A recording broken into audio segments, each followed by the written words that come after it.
lebih dari semua yang ada. Hikmat-Mu tiada terselami, kasih-Mu dalam tak terduga. Kau sungguh indah tiada taranya, mulia dan berkuasa. Ku kagum hormat akan Engkau, ku kagum hormat akan Engkau. Kau Allah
Kami bersyukur punya Allah yang seperti Engkau Tuhan Yesus.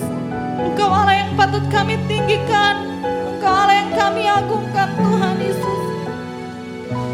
Engkau baik Tuhan, Engkau sungguh baik Tuhan. Engkau Allah kami yang dahsyat Tuhan. Haleluya Tuhan Yesus, Engkau besar Tuhan dalam setiap kehidupan kami Tuhan. Terima kasih buat kasih setiamu Tuhan dalam kehidupan kami Tuhan. Terima kasih Yesus Tuhan. Haleluya, haleluya Yesus Tuhan. Kau Allah yang besar, ajaib dan mulia. Kau Yesus yang selalu membuatku terpesona. Segala pujian bagimu ya Tuhan. Hanya Kau yang layak ku agungkan. Kau Allah yang besar, ajaib dan mulia. Kau Yesus yang selalu membuatku terpesona. Segala pujian bagimu ya Tuhan. Hanya Kau yang layak ku agungkan. Kau Allah yang besar, ajaib dan mulia. Kau Yesus yang selalu membuatku terpesona. Segala pujian bagimu ya Tuhan. Hanya Kau yang layak ku agungkan. Kau Allah yang besar, ajaib dan mulia. Kau Yesus yang selalu membuatku terpesona. Segala pujian bagimu ya Tuhan. Hanya Kau yang layak ku agungkan. Hanya Kau yang layak ku agungkan. Hanya Kau yang layak ku agungkan.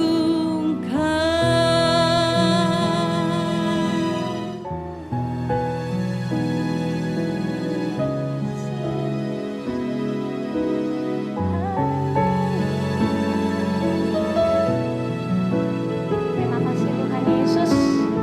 Kami mengucap syukur untuk segala sesuatu yang terjadi dalam hidup kami. Engkau baik dan teramat baik ya Tuhan Yesus. Sekarang kami mau siap Tuhan Yesus untuk duduk di kakinya Tuhan. Kami mau menikmati waktu bersama dengan Tuhan. Biar Tuhan yang terus memegang kendali kehidupan kami Tuhan. Dan kami akan berjalan dalam kebenaran firman Tuhan. Di dalam nama Tuhan Yesus kami berdoa dan mengucap syukur. Haleluya. Amin. Shalom Bapak Ibu Saudara, selamat pagi. Puji nama Tuhan, hari ini kita boleh menikmati kembali kebaikan Tuhan yang gak pernah habis-habisnya dalam hidup kita.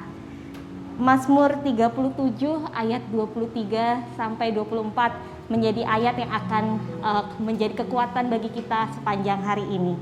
Dikatakan Tuhan menetapkan langkah-langkah orang yang hidupnya berkenan kepadanya. Apabila ia jatuh, tidak sampai tergeletak, sebab Tuhan menopang tangannya. Puji nama Tuhan Bapak Ibu Saudara, kita punya firman yang begitu menguatkan dalam segala keadaan, mungkin tekanan ataupun persoalan, dikatakan bahwa tangan Tuhan tetap memegang kita supaya kita tidak jatuh tergeletak. Bapak Ibu Saudara, kehidupan Kristen itu biasanya dikatakan sebagai kehidupan orang yang benar. Kita kadang-kadang merasa bahwa kata orang benar itu artinya kita hidup harus benar-benar kudus, benar-benar suci, standarnya tinggi sekali. Tapi ada kalanya kita merasa sering jatuh ya Bapak Ibu Saudara dalam dosa yang sama, mungkin dalam kesalahan-kesalahan yang sama. Bahkan ayat firman Tuhan dikatakan pada saat Adam dan Hawa yang diciptakan segambar dan serupa Allah pun ketika mereka punya kesempatan untuk tetap dekat dengan Tuhan, namun ternyata tidak menjamin hal itu. Mereka tetap jatuh dalam dosa ketidaktaatan. Matius 26 ayat 4 dikatakan, berjaga-jagalah dan berdoalah, supaya kamu jangan jatuh ke dalam pencobaan. Roh memang penurut, tetapi daging lemah. Sekali lagi di Matius 26 ayat 4 dikatakan, berjaga-jagalah dan berdoalah, supaya kita jangan jatuh ke dalam pencobaan. Roh memang penurut, tetapi daging lemah.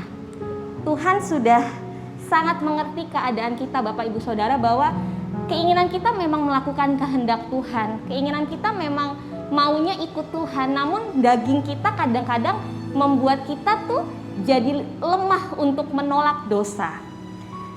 Mungkin kita sudah berusaha untuk hidup benar, hidup kudus, namun ada satu ketika kita merasa lelah sama dosa itu sendiri, merasa sudah capek karena kita jatuh pada dosa yang sama.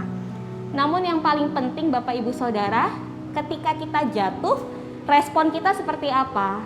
Apakah kita akan terus jatuh atau kita mau bangkit? Karena prinsip menjadi orang benar adalah kita jatuh namun kita tidak akan tergeletak. Itu janji Tuhan seperti tadi ada di Mazmur 37 ya Bapak Ibu Saudara. Kita nggak akan dibiarkan sama Tuhan untuk tetap jatuh dalam dosa yang sama. Tuhan menghendaki kita menjadi pemenang, bahkan dikatakan lebih dari pemenang. Sekarang kita mau lihat nih Bapak Ibu Saudara, apa sih yang bisa membuat kita bisa jatuh dalam dosa yang sama seringkali? Saya mendapati ada 3 hal yang menjadi faktor kenapa kita bisa jatuh dalam dosa yang sama. Yang pasti yang pertama adalah zona nyaman atau kenyamanan. Amsal 9 ayat 17 dikatakan seperti ini Bapak Ibu Saudara. Air curian manis dan roti yang dimakan dengan sembunyi-sembunyi lezat rasanya. Jadi dosa itu memang manis Bapak Ibu Saudara. Firman Tuhan mengakui, dan dosa itu juga lezat rasanya. Itu membuat daging kita merasa bahagia. Memang seperti itu cara kerja dosa. Bahkan di Kejadian 4 ayat 7, kisah Kain dan Habel, ada sesuatu yang menarik di sini dikatakan, apakah mukamu tidak akan berseri jika engkau berbuat baik? Tetapi jika engkau tidak berbuat baik, perhatikan, dosa sudah mengintip di depan pintu. Dosa sudah mulai mengincar nih Bapak Ibu Saudara. Ia sangat menggoda engkau. Wah, dosa ini begitu memikat. Seperti tadi dikatakan bahwa rasanya manis, lezat rasanya. Memang seperti itu dosa. Tetapi firman Tuhan bilang, engkau, Bapak Ibu Saudara dan saya harus berkuasa atasnya. Yang kedua Bapak Ibu Saudara, faktor yang membuat kadang-kadang kita jatuh dalam dosa yang sama adalah mungkin kita tidak memiliki komunitas rohani Bapak Ibu Saudara. Ibrani 10 ayat 25 dikatakan, jangan kita menjauhkan diri dari pertemuan-pertemuan ibadah kita.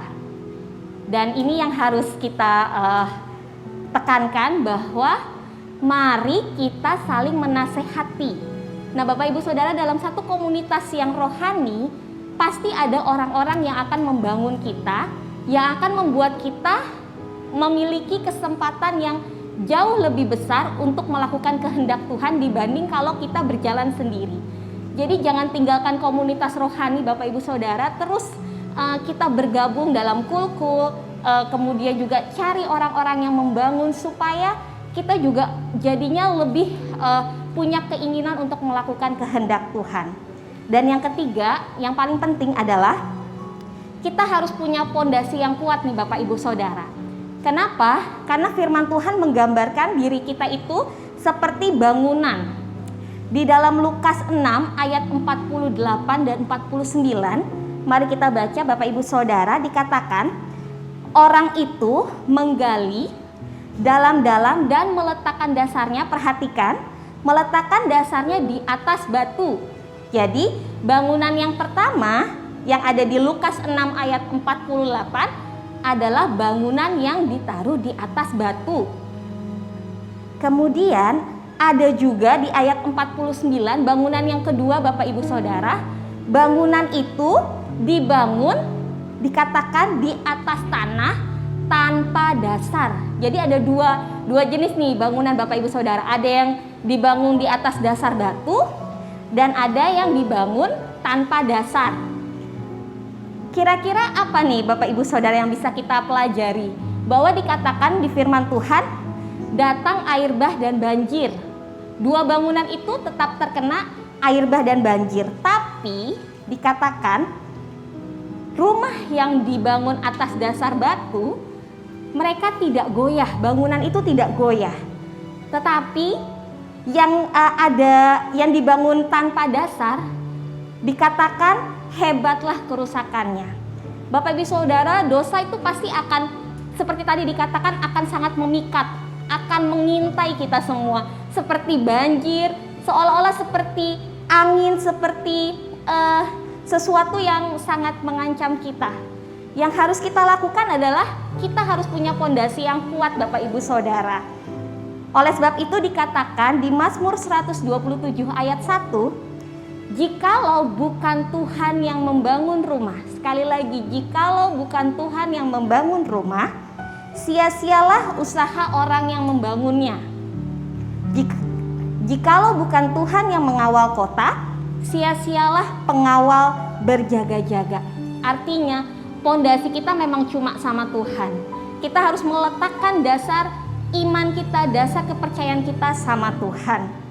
Bapak Ibu Saudara, sebagai penutup, saya mau mengingatkan lagi tentang kisah Daud ketika Daud jatuh dalam dosa perzinahan. Daud menyembunyikan dosa ini di hadapan orang-orang. Sampai akhirnya Tuhan kirim Nabi Nathan untuk datang ke Daud dan mengatakan, kamu salah. Dan inilah respon yang harus kita lakukan Bapak Ibu Saudara. Seperti Daud, dia mengakui di hadapan Tuhan. Dia mengakui perbuatannya di hadapan Tuhan dan akhirnya Daud dipulihkan. Intinya Bapak Ibu Saudara, ketika kita mengakui kelemahan kita atas dosa, kita membiarkan Tuhan untuk mengambil alih, disitulah kita akan dipulihkan oleh Tuhan. Percayalah bahwa Tuhan akan menopang kita, tidak akan membiarkan kita sampai tergeletak jatuh. Puji nama Tuhan. Mari Bapak Ibu Saudara, kita berdoa. Terima kasih Bapa di surga, kami bersyukur bahwa kami punya Allah yang hebat, Allah yang dahsyat, Allah yang luar biasa, yang tidak akan membiarkan kami jatuh dalam dosa yang sama, tapi kami akan bangkit menjadi pemenang karena Tuhan yang memegang tangan kami. Di dalam nama Tuhan Yesus kami berdoa dan mengucap syukur. Haleluya. Amin.